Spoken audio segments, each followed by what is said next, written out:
Hello, I am Aldo 5, and today I will explain everything surrounding the particularities with the baby van car in Simpsons Hit and Run.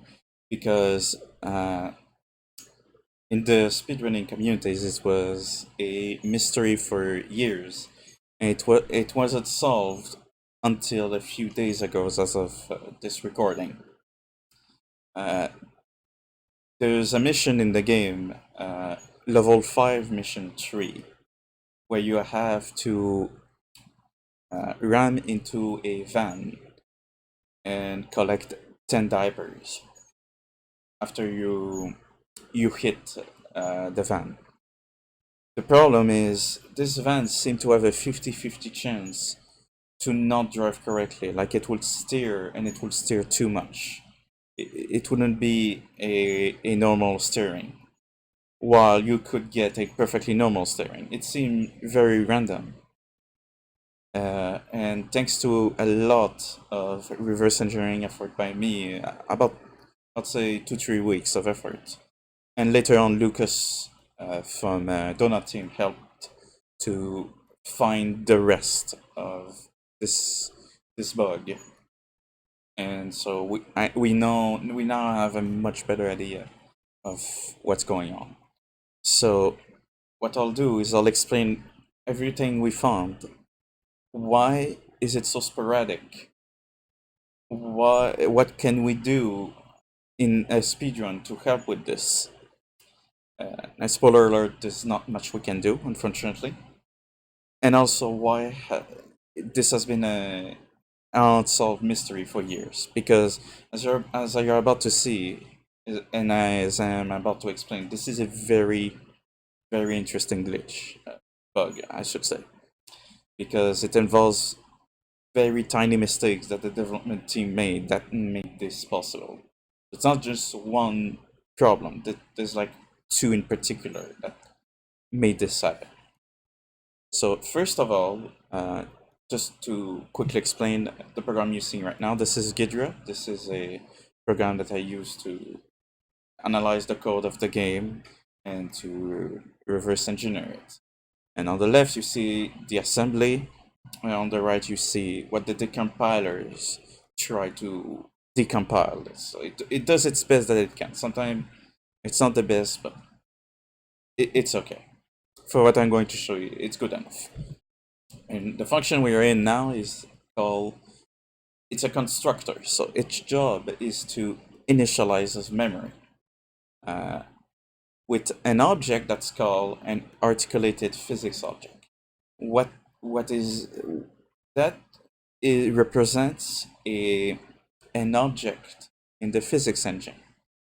So everything from mass, velocity, rotation, everything like that that involves very low level physics. And it involves a physics engine because you can see the word sim that starts in the name. When you see functions that starts with sim like this, it just means that it relates to the physics engine. And so its job is just to initialize this memory when you create this. And in the case of a car, which is what interests us here, it is called when loading the P3D file associated with the car. That file has many information about the car, mainly the models, how it's structured, the text, how the texture arranged, whatever. It has a lot of information about the car in it. So when it loads it, it has to initialize this memory for this kind of object. So there's a bunch of stuff that happens, but the only two that we care is this one and this one. Now, this one is always initialized to 0, and this represents the a time in second since what's called an inertia update. So it just means that it's going to recalculate something in physics called the inertia. Now, it's not really important for what I'm going to explain, but inertia just means it's the tendency of an object to keep moving. But it's not really important for what I'm going to explain. Just remember, it has to do it's the time since it was last updated. That's all we care about. And also the other number, which is even more important, is the this one. Yes, the interval that the game should be keeping updates on it. So what this means is that it will have to wait this amount of time in second. So they use this to track it. You can guess that they use this to count time since the last update, and once it reaches uh, this time, then it's going to update it. The reason they don't update it all the time is me and Lucas believe it's a performance reason. Maybe it's too intensive. Uh, Maybe they just wanted to alleviate a little bit and just not update it all the time. And this value is initialized by the one right here, which is 0.1. This is a constant in memory, never going to change. What this means is, by default, when you create an articulated physics object, oh, by the way, I should mention, the reason it's called articulated is simply because it supports joints. So a car has a body, wheels, suspension, lights. All of these are kind of separated and are joined together. So this is why it has articulated. But whatever. It's just going. This will help to understand another thing later. But for this particular thing, because the interval is initialized to 0.1 by default, it means that every 0.1 seconds it is going to update the inertia. That's all this means. So this sounds fine. The issue is that this is created when loading the P3D file. But when actually creating the vehicle in the game, they have to associate it what they created here inside the vehicle. And to do this, what they do is they clone it. So I would be checking this function right here. This function, its job is to take an articulated physics object, take all of its memory, and clone it somewhere else. So that's all of its job is to do. Now, to understand where they clone it simply on new memory. Little parenthesis in case you're not familiar with how memory allocation works. When you do what's called a new operation on an object, you're simply asking the operating system to. You're basically saying, hey, I need this much amount of memory. Can you please provide me a space so that I can basically do my things? And what the OS will do is they will just mark some page of memory as being reserved for the process. So they don't initialize anything. They just say this part of the memory is for you to mess with. That's all it does. So this contains just a reference to a block of memory that Windows is okay to allow, and now it's marked as reserved. And they clone the articulated physics object into this new block of memory. So just remember, it's completely uninitialized. We don't know what's in there. What's in there could be from previous allocation, whatever. It could be anything. We don't actually know. And what you can see is they seem to copy a lot, but interestingly, we see it sets the time since last update to 0, which is fine. That's true. It has not been created yet, so there was no updates done. But notably, the interval since last update is missing, and that's because they actually forgot to copy it. It's simply they just forgot the one line of code that just says this part of memory equals whatever I had from my articulated physics object. They literally forgot a single line of code. And I imagine this, considering how low level this is, this will be pretty hard to spot. But yeah, so what's the effect of this? Well, earlier I said the memory is completely uninitialized. So if they're not copying the memory into it explicitly, what it means is that the interval, the value of the interval after this clone is, well, we don't actually know. There's no way to know. It's uninitialized memory. It could be from another parts of memory. It could be zero. It could be anything. Like we can't really tell. Uh, and that's one of the issue that this caused, because me and Lucas checked a lot with how memory is allocated, because it kind of matters since we want to know what this value is. It should be 0.1, but a huge amount of time you're not actually going to get 0.1. And what we found is it seems to be an optimization by Windows, but you have a good chance to get the same memory from a previous articulated physics object that was maybe since destroyed. So maybe the memory is free again, and then when they call new on it, then it gets the same memory as before. But for some reason, the time, the interval for the since last update for this object is set to 1 billion. What we believe the reason is for such a big number simply because they probably set a constant, just a stupid big number, just to say don't update your inertia. So basically infinite, because 1 billion second is a long time, to say the least. What I'm getting at is that a common value you'll see for the interval after this clone is done is actually 1 billion. What this means is it completely blocks any inertia update. In fact, let me show you the function. Oh, well, I'm just going to load this and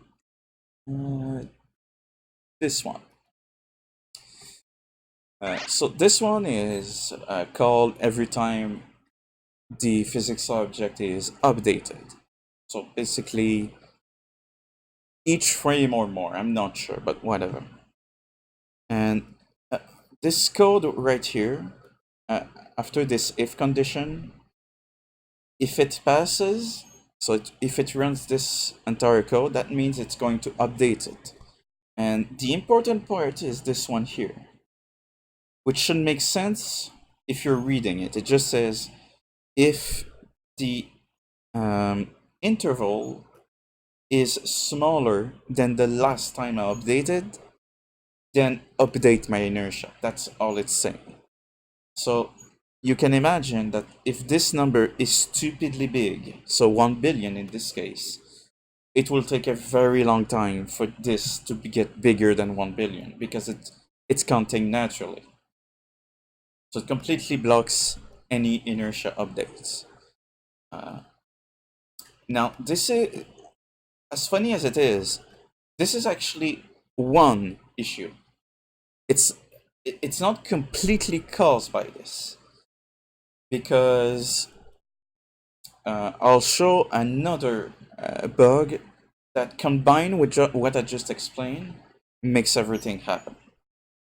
So Lucas inspected the P3D file of the baby van car and found that the root joint, because remember what I said about articulated physics object, where the reason it's articulated is because it supports joints. And joints are just a hierarchy of objects, so the body of the car, the wheels, the lights, stuff like that. And what he found is that on the root joint, so the topmost of the hierarchy, they set the position incorrectly. This should have been 0, 0, 0. But for some reason, you see 0.084, and the Z1 is the big one. It says minus 1.009.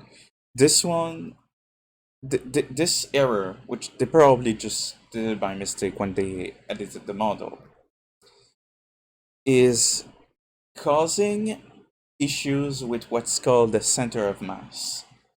Um, if you don't know what the center of mass is in physics, it's basically the point in which the mass of an object is concentrated. So, like say you have a hammer, the center of mass is going to be more towards the head of the hammer rather than the other side of the stick, because that's where there's more mass into it. So he has done two screenshots with some debugging tools to show exactly what's happening. So pos is the position, so it's the origin of the car. That's how the game sees where the car is in the world. This is just to see in relation to the two others. So cm is the center of mass without the offset from the count file applied, because if you check the count file of the car, you will see it says cm offset x, cm offset y, cm offset z. These can offset the center of mass, but the interesting thing to note is that this is not the only thing that influences the center of mass. The P3D file can influence it a lot, as I'm about to explain. So CM is without the offset applied from the count file, and CM2 is with the offset applied. We see it's not a huge difference. In fact, if you see the count file, you'll see it's not that big of a difference. But whatever, it's still there. So what we can see, this is the normal version. This is what you should be seeing in the game normally. What we can see is the car is completely straight. The center of mass is, well, relatively at the center. And yeah, that seems pretty normal. However, in a state where, let's say that when you initialize the characterized physics object, because of the bug I described earlier, if you get this one as being 1 billion, meaning there's no updates of the inertia going to ever happen, what's going to happen instead is this. Both center of mass, even with or without the offset, are really far to the back. And not only this, but you can see a noticeable tilt in the front. And so, because the center of mass is so far back, not only it visually causes a tilt, but it also means that the car is just permanently leaning on its back. So when it's trying to drive, well, obviously the front wheels are going to make contacts with the ground properly. So when it's trying to steer, this is why it gives really terrible steering. I'm going to show a demonstration around the end of this video to demonstrate what's the difference between the two. But even if you're human trying to drive this car in this state, this will be absolutely terrible. Like, I tend to make the comparison that it's like as if the steering wheel was hot glued. You try to turn a little, you release, and then it will keep turning. You try to do a 90-degree turn, you will instead spin out and do a 180. It's really awful to drive because the center of mass is so far back. And the reason it's so far back is because of this position problem inside the P3D file itself. But then there's still one thing to explain. Why does it only happen when this gets a big value so big that it cannot update its inertia? And that's simply because as parts of the inertia updates process, it will recalculate its center of mass. Meaning that, say you get 0, 0.1. 0 just means it will update all the time. So it behaves similarly, just updates more often, whatever. Or what we're interested in is that it updates at all.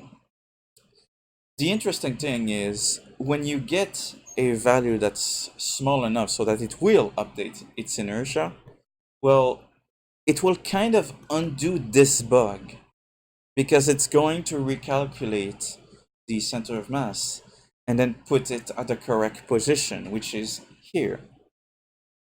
However, because of the initialized memory bug, what's going to happen is it's not going to update its inertia, meaning it is not going to recalculate it, so it's going to be stuck on the wrong position due to the P3D bug. So now you can see why this bug starts to get really interesting, because both the uninitialized memory bug on the interval had to exist along with this bug in the P3D file. So this is why Baby Van is so sporadic. It's because uninitialized memory, as I just explained, we can't really tell what has been in there. For some reason, we've seen that it seems to take the memory of previous physics object that was allocated before, maybe from previous level, maybe from way before, we don't know. And you could get a stupid big values. So this is why it's so sporadic. We don't actually know what's going to be the interval until we can see from a monitoring tool like Cheat Engine, which I'm about to do here. So I'm about to demonstrate this case. So this is a virtual machine with char running on the machine, and we have Cheat Engine. Pay attention to this value right here, which will take a value when I load the mission. This is the update interval for the inertia matrix. So this is the value we care about. So what I just did is I just loaded the game. I warp to 5.3 and I'm going to start the mission now. I'm afraid we have... Oh, I'm sorry. This is a bit too. This is very loud.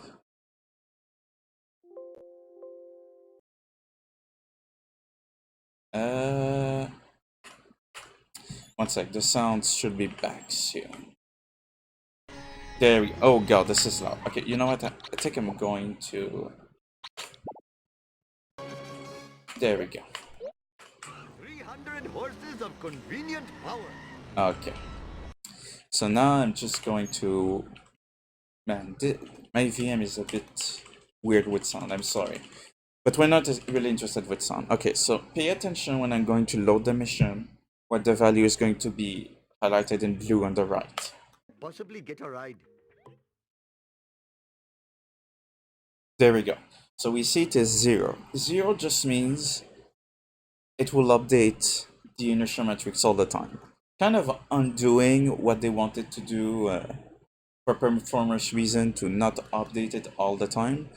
But in our cases, this is fine because it just means that it will undo the debug of the P3D file where the position was set incorrectly. I must admit, Now, the smell of fresh air is much more we pleasing can, than the odor of a machine. if I walk to the car, what we can see is that this looks completely normal. It looks completely straight. So, if I actually start the objective, what we can see, whoop, I'm sorry, I didn't mean to hit him. It's going to drive completely normally. As we can see, these turns are pretty normal for a typical baby van. And there doesn't seem to be anything wrong. However, I'm going to restart. And we might see the bug, we might not see it. Let's see what the value is. Oh, there we go. We see it has the value 1 billion. And watch what will happen when I start the mission. Unfortunately, I can't really show the tilt because the objective is going to start right away, but we can see the driving. Hopefully my store will not be robbed more than 4 times while I am driving around today. There we go. We see that was a really weird This turn. is not good for my insurance. There we go. We see she tried to do a 180, but then spin out. It did a 180 instead. There we go. That the same thing happened again. So it's just going to keep zagging, even though it just has to continue for a straight line. So it doesn't have to turn. But here it keeps turning because What the AI is trying to do is it's trying to adjust a little bit to the right or the left. But because the steering is so messed up on this in this state, that it ends up turning way more than it should be. So to give you an idea, like I said, even a human will have trouble to drive this car. So imagine an AI who is guided by the roads in the map. Imagine an AI trying to drive this car. It's completely insane and almost impossible. So this is why what we refer as dumb driving happens, where it's just completely dumb, like it can't steer. Um, so that's pretty much it. This is what explains every mystery of Baby Frank. Now, as for why it was unsolved for years, well, as I explained, the glitch, the bug, I should say, it's not the same. The bug happens under very very specific circumstances, and they they manifest themselves very low level, like deep in the physics engine and in the loading process. So this is why it was really difficult to trace back.